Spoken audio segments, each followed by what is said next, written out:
Isang mapagpalang araw sa lahat mga kanters.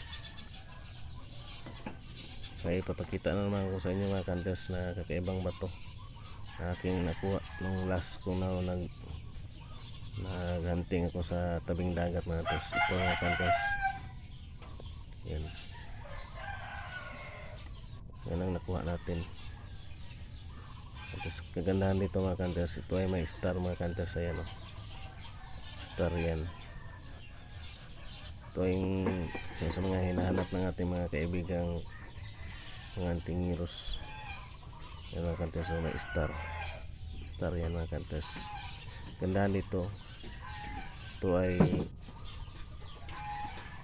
pagong mga kanters. Yan ang ulo niya mga kanters. Ito ay pagong na nagiging bato na mga kanters. Yan ang ulo niya mga kanters. Pero ito ay fossilized mga kanters.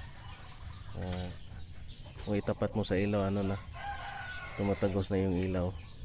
Yan mga kanters. Ito ay mutya ng pagong mga kanters. Yan yung ulo niya.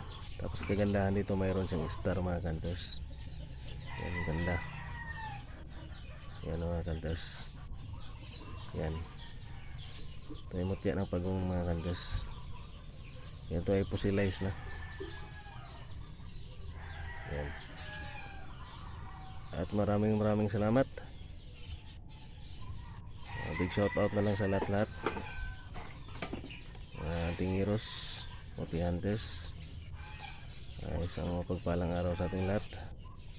And like, share, comment, and subscribe kung magustuhan yung video ko. At maraming salamat. And thank you for watching.